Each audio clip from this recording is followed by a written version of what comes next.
Bonjour, vous écoutez l'épisode 58 de Change ma vie, le podcast qui vous donne des outils pour votre esprit. Je suis Clotilde Dussoulier, auteure culinaire mais aussi exploratrice de ma vie intérieure et je partage ici les découvertes qui ont changé ma vie. Change ma vie est un podcast publié tous les jeudis et vous retrouverez les éléments et les ressources dont je parle sur le site changemavie.com. Abonnez-vous au podcast sur la plateforme de votre choix, sur iTunes, sur Apple Podcasts, sur toutes les applis de podcast d'Android, sur Deezer, sur Spotify, sur Audible, sur YouTube, pour être notifié des nouveaux épisodes chaque semaine. Si vous aimez ce podcast, la meilleure façon de le soutenir est de laisser un avis 5 étoiles sur Apple Podcasts. Ça permettra à d'autres de le découvrir plus facilement. Je voudrais cette semaine remercier Muscambre qui a déposé l'avis suivant. Ce podcast me remplit de joie, de force et m'aide à avancer dans le cheminement de mes pensées. Ce que j'apprécie le plus, ce sont les parallèles que vous faites et que je visualise désormais en toutes circonstances dès que mes pensées voient tout en noir. Je repense aux anchois de la pizza ou à la rivière que je traverse. J'avais lu des tonnes de livres sur le développement personnel, mais votre podcast, c'est ma pépite en la matière. Merci encore. Et merci à vous, Muscambre, d'avoir pris le temps de partager votre avis. Si vous aussi ce podcast vous est utile, n'hésitez pas à écrire une ligne ou deux sur Apple Podcasts pour le dire. C'est peut-être vous que je saluerai dans un prochain épisode. Dans l'épisode de cette semaine, je voudrais vous parler d'une pratique qui, je pense, ne vous parlera pas à tous, mais qui m'est extrêmement utile et qui pourrait bien changer la vie de certains d'entre vous. Deux notions que je voudrais introduire en préambule, c'est la notion d'ego et la notion d'intuition. Le terme d'ego en particulier est utilisé de façon très différente dans des contextes différents, donc c'est important de se mettre d'accord sur ce dont on parle ici. L'idée, c'est d'imaginer que, au cœur de nous-mêmes, et en particulier au tout début de notre vie, on est très en contact avec notre essence, avec ce qui est vrai et bon pour nous. Et c'est ce qu'on choisit d'appeler ici notre intuition. C'est cette partie de nous qui est sereine et pacifique en toutes circonstances. Et puis au fur et à mesure que le temps passe, pour se créer une place dans le monde et au milieu des autres, pour assurer notre survie et se forger un chemin, on développe une sorte d'enveloppe ou de carapace autour de cette intuition qu'on appelle ici l'ego, qui est plutôt dans la défense de nos intérêts, la défense de notre identité, et qui est en alerte en permanence. Donc si on compare l'ego et l'intuition, on voit que ces deux parties de nous sont en contraste complet. L'ego, c'est la partie de nous qui est très tournée vers l'extérieur, vers nos attentes et nos interactions avec les autres, vers la validation venant de l'extérieur, vers les signes extérieurs de succès ou de réussite. C'est la partie de nous qui est prompte à la comparaison avec les autres, favorable ou défavorable, qui est très attachée à notre identité, à qui on est et ce que les autres pensent de nous. L'ego, c'est la partie de nous qui est plutôt individualiste, qui nous voit nous contre le reste du monde, qui est principalement guidée par la peur, l'impression de rareté, de manque, d'urgence, qui interprète tout le temps, qui a besoin de garder le contrôle des choses et des gens, qui a besoin de certitudes auxquelles se raccrocher. L'ego, c'est la partie de nous qui est très tournée vers le futur, vers les risques et les dangers qu'on court. C'est la partie de nous qui est le nez dans le guidon, qui est toujours au niveau du problème et qui a l'impression que la vie est compliquée et difficile. L'intuition est diamétralement opposée à tout ça. C'est la partie de nous qui est plus tournée vers l'intérieur, vers notre vérité à nous, vers notre liberté et notre autonomie, qui est dans l'instant présent, avec la conscience que tout ce qui compte, c'est le ici et le maintenant. L'intuition, c'est la partie de nous qui se sent connectée aux autres, qui voit ce qui nous rapproche plutôt que ce qui nous oppose, qui laisse les choses et les gens être comme ils sont. La partie de nous qui a conscience que tout est tout le temps en mouvement, que les difficultés comme les plaisirs sont transitoires, que la vie est un cheminement. L'intuition est guidée par l'amour, l'abondance, la bienveillance, la patience, la paix. L'intuition, c'est la partie de nous qui sait prendre du recul et de la hauteur, qui s'élève rapidement au niveau de la solution et qui voit les choses avec simplicité. Et pour la plupart d'entre nous, par défaut, c'est l'ego qui est au volant de notre vie. L'intuition est bien là, elle est sur la banquette arrière ou même elle est dans le coffre, mais on ne lui donne pas la parole, ou alors quand elle s'exprime, on ne reconnaît pas sa voix, on ne l'écoute pas, et on agit à l'encontre de ce qu'elle préconiserait pour nous. Or, entre ces deux facettes de nous-mêmes, on peut quand même considérer que la partie intuition est plus dans le vrai. Pas le vrai dans l'absolu, mais dans ce qui est vrai et bon pour nous.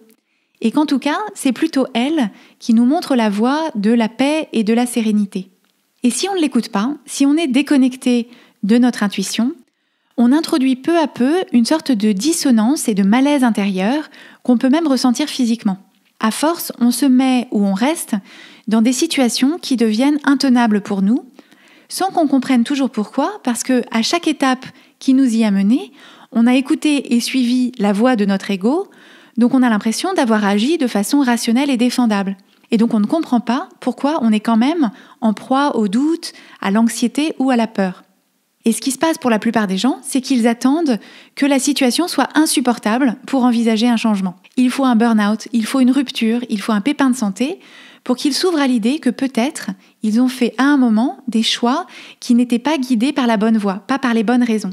Et c'est à ce moment-là, quand ils n'ont plus d'autre choix, qu'ils rendent les armes et qu'ils se disent « Ok, intuition, qu'est-ce que je veux vraiment ? Si je t'écoute, qu'est-ce que tu as à me dire ?» On voit donc l'intérêt d'apprendre à écouter et à impliquer cette intuition plus en amont dans notre vie et dans nos choix.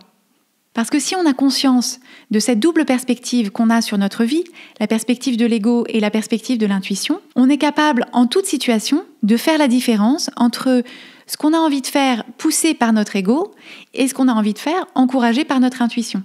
Ça ne veut pas dire qu'on écoutera toujours notre intuition, même si à mon sens et à titre personnel dans ma vie, ça reste l'idéal, mais ça veut dire qu'au moins on aura écouté nos deux conseillers intérieurs et qu'on agira en toute connaissance de cause. Si cette idée d'intuition vous paraît un peu insaisissable, si vous n'avez pas l'impression d'avoir une intuition ou d'avoir jamais entendu cette intuition se manifester, essayez de vous souvenir si, dans votre vie, il vous est déjà arrivé d'avoir une sorte de certitude soudaine, quelque chose que vous saviez sans pouvoir le justifier rationnellement, mais qui vous dictait un choix évident, d'aller dans une direction ou au contraire de faire marche arrière. Peut-être au sujet d'un lieu de vie, d'une collaboration, d'une relation avec quelqu'un. Et essayez de vous souvenir, selon que vous avez agi ou non dans le sens de cette certitude un peu inexpliquée, ce qui s'est passé ensuite. Cette certitude, ce message intérieur, relève sans doute de cette intuition dont on parle ici.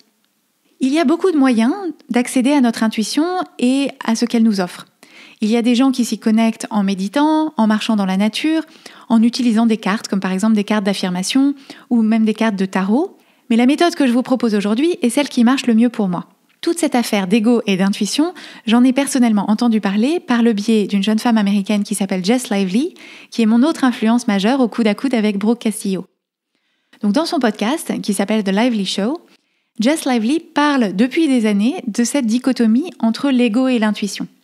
Et elle parle depuis des années aussi d'une pratique qui est au centre de son approche et qui consiste à écrire à notre intuition quand on en éprouve le besoin ou même au quotidien pour se connecter à la partie de nous qui est en paix quoi qu'il arrive. Je l'ai entendu parler de cette pratique pendant très longtemps en ne me sentant absolument pas concernée, en trouvant ça bizarre, un peu perché, en ne comprenant pas bien le principe et en ne voyant pas du tout comment ça pouvait marcher. Et puis, à l'occasion d'un cours en ligne qu'elle donnait et que j'avais suivi, tard un soir dans une maison de campagne dans le Perche, je me suis lancée, j'ai essayé et j'ai adoré le résultat. Alors, en quoi est-ce que ça consiste exactement ? On se prend un moment au calme, sans distraction et sans interruption. La nuit dans une maison de campagne dans le Perche, mais pas obligatoirement, et on prend soit un carnet et un crayon, soit son ordinateur avec un simple fichier texte. On prend quelques secondes pour respirer et calmer le brouhaha intérieur, y compris les doutes et les « non mais ça va jamais marcher, qu'est-ce que tu fais ?» Donc on trouve le calme intérieur et on pense à une question qu'on a sur un sujet particulier, une difficulté qu'on rencontre ou une émotion qu'on a du mal à accueillir.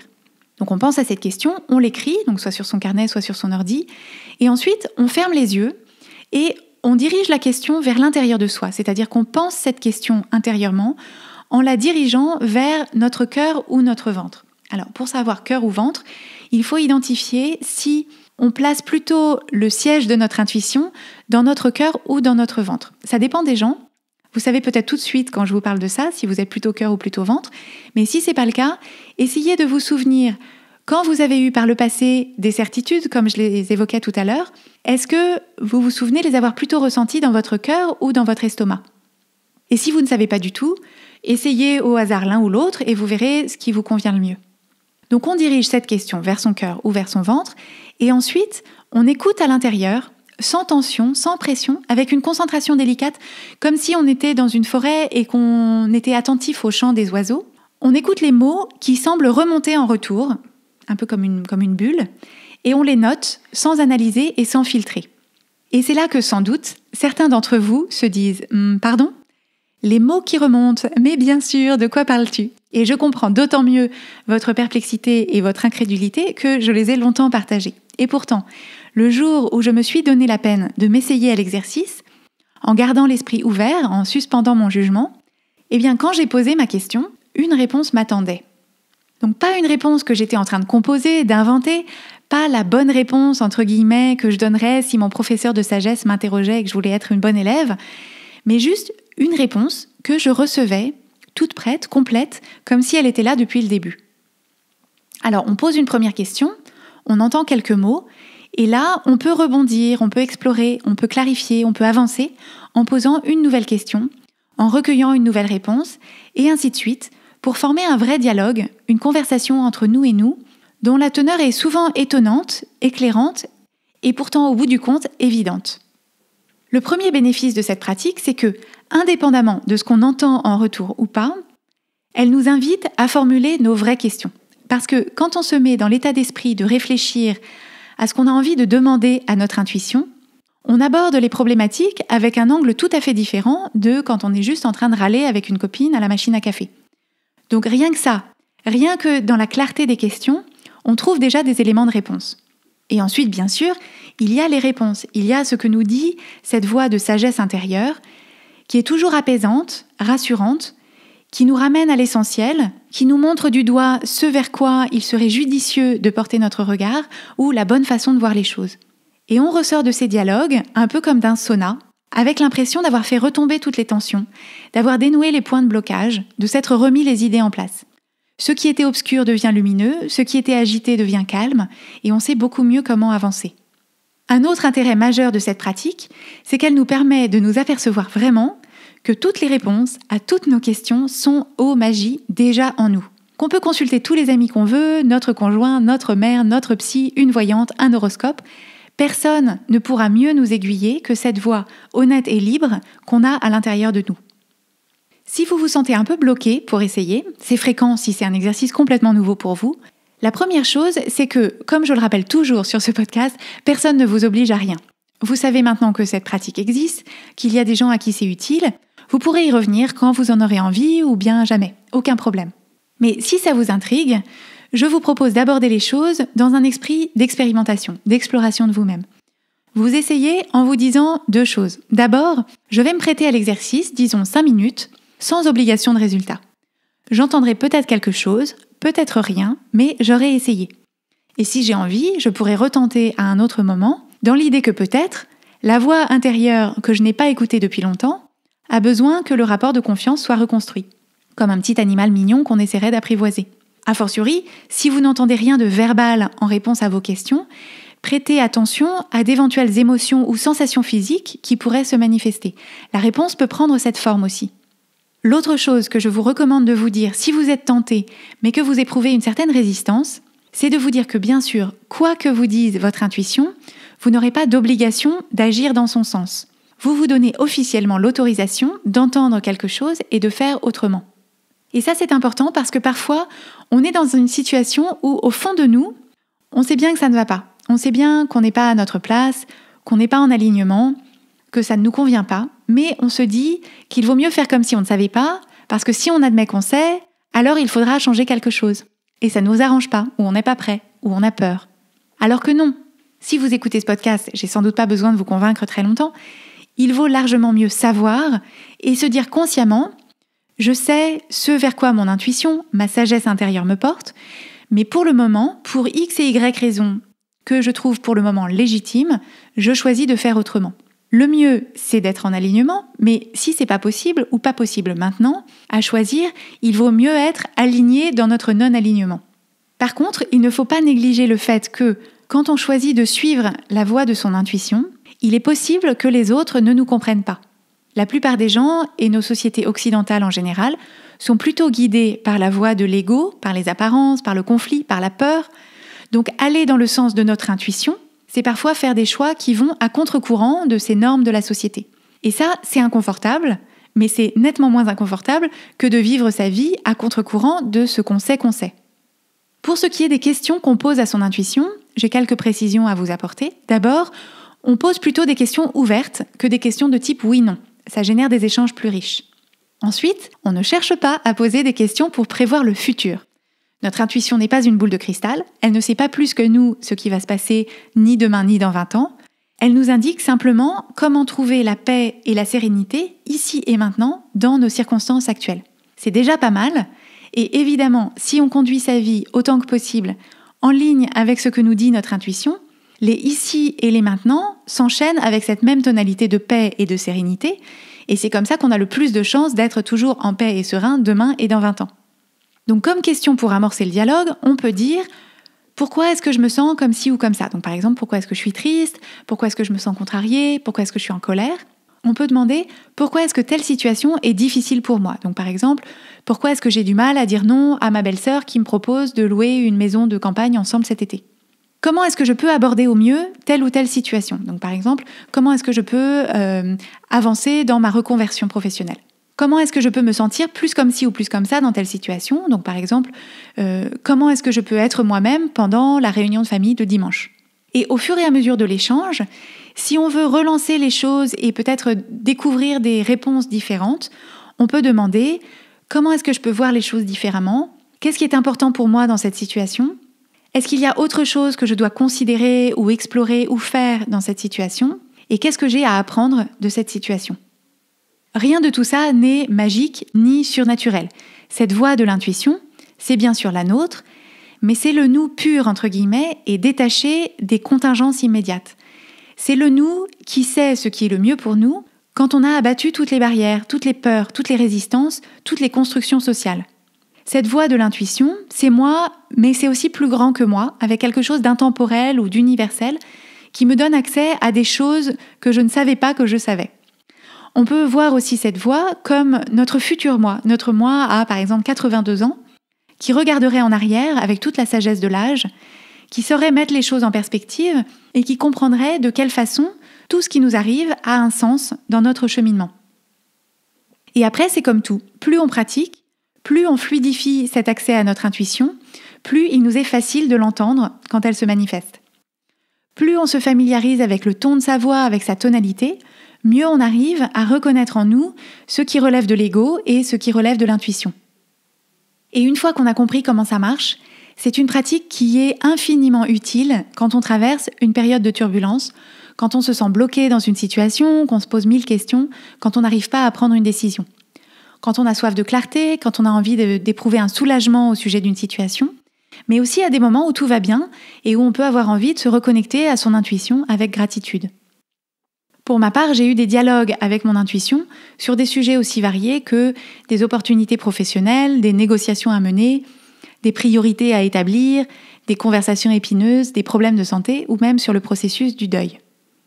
Et à chaque fois, ça m'éclaire, ça me réconforte et j'en ressors en me sentant plus confiante et plus forte.